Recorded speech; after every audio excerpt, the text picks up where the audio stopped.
Hi, everyone. I'm WFAA Chief Meteorologist Pete Delkus. I want to give you an update on Dorian, and I want to dive into the details of Dorian more than I have time for during our regular newscast. Get about 4.5 minutes for that. I want to get into this just fairly in depth as to where it is, where it's going to go, the differences in the models, the timing, the intensity, and a lot of those details. Right now, Dorian at this point, not that well defined. I do expect it to become well defined and an eye to start to form over the next 12 to 24 hours or so. At this point, it's about 800 miles off the coast of Florida.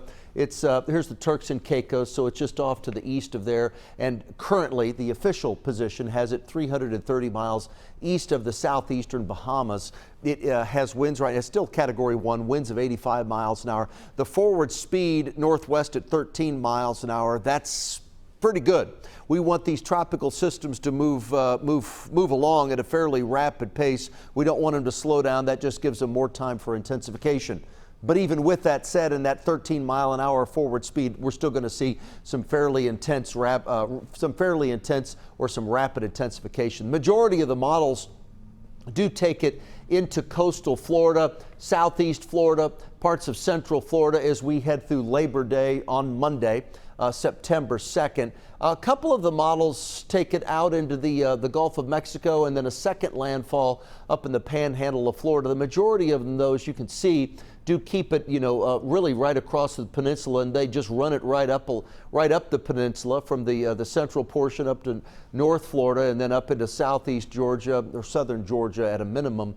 But that's what the majority of the models are looking like right now. I think this is always interesting. The European model, year in and year out, is certainly one of the best models, not only in tropical meteorology, but in all of meteorology. So all of us look at the European model, every time it comes in. But yesterday's forecast had it moving through the central Bahamas, Miami, Fort Lauderdale, then out maybe around Naples, and then out into the Gulf of Mexico, and then made a second landfall up in the panhandle of Florida. That was yesterday's model. So you compare that with today's model. Today's model, a similar track to Nassau, but it doesn't take it across South Florida.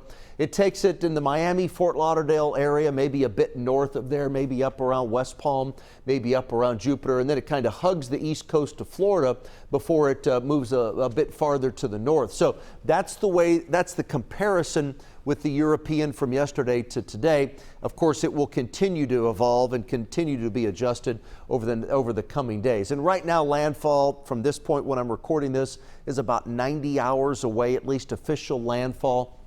The position of it, once again, is about 800 miles off the coast of Florida. And now I want to compare the American model to the European model, just so you can see the differences. And there are many, many differences. A lot of similarities, though, through 9 o'clock in the morning on Saturday. They're both positioned here at 9 a.m. on Saturday, but they start to break apart and separate Sunday afternoon. American model, more of a northern track. The European model, more of a southern track. Look at Monday at 11 a.m. The European model is around Nassau. The American model is just off the coast of the United States. The American model by Monday night is making landfall around West Palm Beach. The European model is still around Nassau at 10 o'clock on Monday night. So some fairly significant difference here. Now, as we move forward in time, the European model makes landfall around late Tuesday night, early on Wednesday morning. At that point, the American model is up around Tampa, somewhere up in central Florida, and then they both slowly move to the north after that. But some fairly significant differences with the American model and the European model. The European model by Friday night has it between just to the north of Jacksonville. The American model has it just off the coast of South and North Carolina. The official forecast track by Friday afternoon has it at a Category 3, a major hurricane, winds of 115 miles an hour. Saturday afternoon, it strengthens even more, winds of 120 miles an hour. This is a Saturday at 1 p.m. We have winds of 125 miles an hour. And then on Sunday afternoon, now it's a Category 4, winds of 130 miles an hour. Now it's running through the northern Bahamas. And landfall will be Monday afternoon, somewhere around Fort Pierce, maybe Vero Beach, just to the south of Melbourne, winds of 130 miles an hour. That's a landfall of Monday afternoon.